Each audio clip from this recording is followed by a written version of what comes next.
आज का ये एपिसोड शुरू करने से पहले एक छोटी सी बात।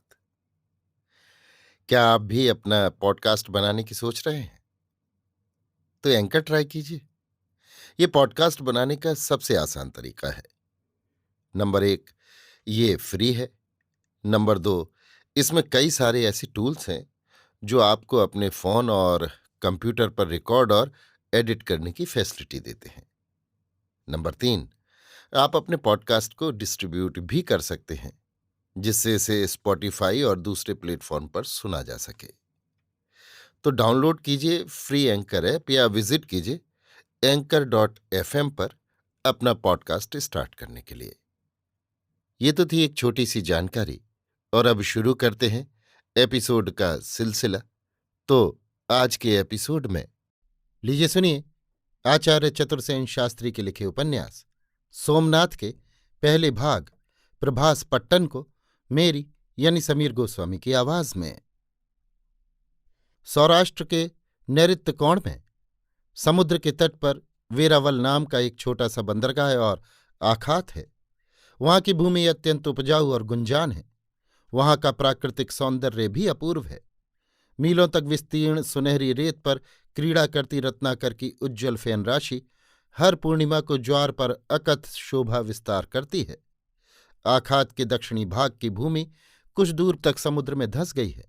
उसी पर प्रभास पट्टन की अति प्राचीन नगरी बसी है। यहाँ एक विशाल दुर्ग है, जिसके भीतर लगभग 2 मील विस्तार का मैदान है।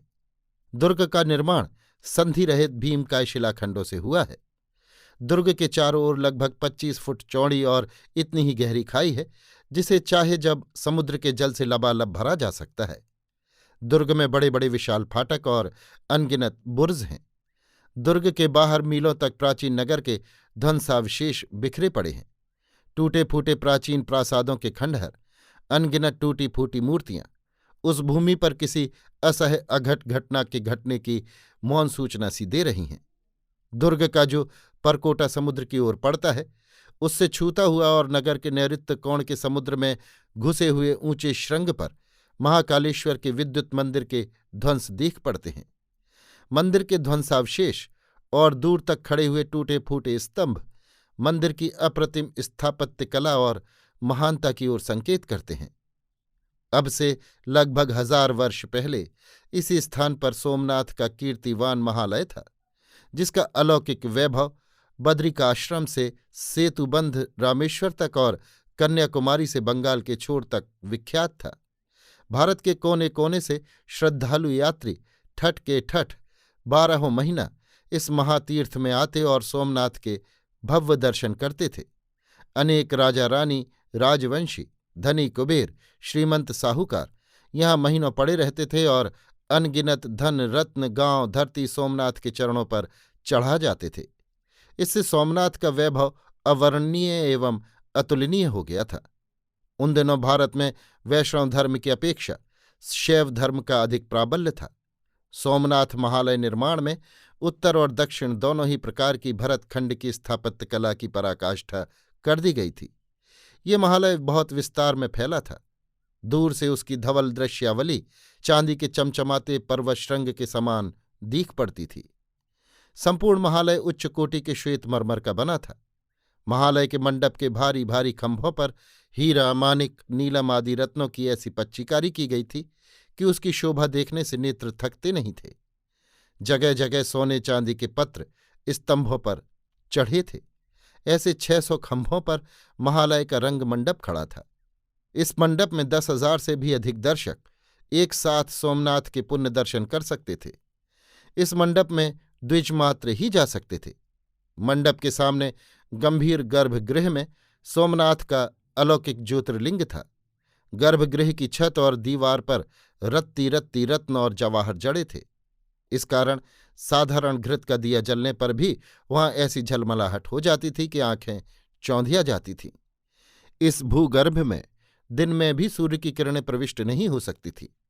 वहां रात दिन सोने के बड़े बड़े दीपकों में घृत जलाया जाता था तथा चंदन केसर कस्तूरी की धूप रात दिन जलती रहती थी, जिसकी सुगंध से महालय के आसपास 2-2 योजन तक पृथ्वी सुगंधित रहती थी। रंगमंडप के चिकने स्वच्छ फर्श पर देश देश की असुरपश्या महिलाएं, रत्नाभूषणों से सुसज्जित, रूप यौवन से परिपूर्ण, गुण गरिमा से लदी फदी, जगह जगह बैठी श्रद्धा और भक्ति से नतमस्तक कोमल स्वर से भगवान सोमनाथ का स्तवन घंटों करती रहती थीं। नियमित पूजन और नित्य विधि के समय 500 वेद पाठी ब्राह्मण सस्वर वेद पाठ करते और 300 गुणी गायक देवता का विविध वाद्यों के साथ स्तवन करते तथा इतनी ही किन्नरी और अप्सरासी देवदासी नर्तकियां नृत्य कला से देवता और उनके भक्तों को रिझाती थीं। नित्य विशाल चांदी के 100 घड़े गंगाजल से ज्योतिर्लिंग का स्नान होता था, जो निरंतर हरकारों की डाक लगाकर 1000 मील से अधिक दूर हरिद्वार से मंगवाया जाता था। स्नान के बाद बहुमूल्य इत्रों से तथा सुगंधित जलों से लिंग का अभिषेक होता था। इसके बाद श्रृंगार होता था। सोमनाथ का यह ज्योतिर्लिंग 8 हाथ ऊंचा था, अतः इसका स्नान, अभिषेक, श्रृंगार आदि एक छोटी सी सोने की सीढ़ी पर चढ़कर किया जाता था। सब संपन्न हो जाने पर आरती होती थी, जिसमें शंखनाद, चौघड़िया, घंट आदि का महाघोष होता था। ये आरती 4 योजन विस्तार में सुनी जाती थी। मंडप में 200 मन सोने की ठोस श्रृंखला से लटका हुआ एक महाघंट था, जिसका वज्र गर्जना के समान घोर रव मीलों तक सुना जाता था। सोमनाथ महालय के चारों द्वारों पर एक एक पहर के अंतर से नौबत बजती थी। इस प्रकार ऐश्वर्य और वैभव से इस महातीर्थ की महिमा दिग दिगंत तक फैल गई थी। इन सब कामों में अपरिमित द्रव्य खर्च होता था, किंतु उससे महालय के अक्षय कोष में कुछ भी कमी नहीं होती थी। 10,000 से ऊपर गांव महालय को राजा महाराजाओं के द्वारा अर्पण किए हुए थे। महालय के गगनचुंबी शिखर पर समुद्र की ओर जो भगवे रंग की ध्वजा फहराती थी, वो दूर देश के यात्रियों का मन बराबर अपनी ओर खींच लेती थी। महालय के शिखर के स्वर्ण कलश सूर्य की धूप में अनगिनत सूर्यों की भांति चमकते थे। महालय के चारों ओर असंख्य छोटे बड़े मंदिर, घर, महल और सार्वजनिक स्थान थे, जो मीलों तक फैले थे तथा जिनसे महालय की शोभा बहुत बढ़ गई थी। इस प्रचंड महालय के संरक्षण के लिए चारों ओर काले पत्थर का अत्यंत सुदृढ़ परकोटा बंधा हुआ था, जिसमें स्थान स्थान पर 8 पहलू बुर्ज बने हुए थे। बाहरी मैदान में 40,000 सैनिक एक साथ खड़े रह सके, इतना स्थान था। जब महालय की खाई में समुद्र का जल भर दिया जाता था, तब उसका दृश्य समुद्र के बीच एक द्वीप का दृश्य बन जाता था। परकोटे के भीतर नगर, बाजार तथा सद्गृहस्थों के मकान आदि थे, जहां देश देश के अनगिनत व्यापारी, शिल्पी और राजकाजी जन तथा महालय कर्मचारी अपना अपना कार्य करते तथा निवास करते थे। उनके आराम के लिए अनेक कुएं, बावड़ी, तालाब, सरसरोवर, उपवन आदि थे। देश के भिन्न भिन्न राजाओं की ओर से बारी बारी महालय पर चाकरी चौकसी होती थी। इसके अतिरिक्त महालय की ओर से भी 1 सहस्त्र सिपाही नियत थे, जो सावधानी से महालय की करोड़ों की संपत्ति की तथा वहां के बसने वाले करोड़ाधिपति व्यापारियों की सावधानी से रक्षा व्यवस्था करते थे। प्रतिवर्ष श्रावण की पूर्णिमा और शिवरात्रि के दिन तथा सूर्य और चंद्र ग्रहण के दिन महालय में भारी मेला लगता था, जिसमें हिमालय के उस पार से लेकर लंका तक के यात्री वहां आते थे। इन मेलों में 5 से 7 लाख तक यात्री एकत्र हो जाते थे। इन महोत्सवों में पट्टन के 700 हज्जाम एक क्षण को भी विश्राम नहीं पाते थे।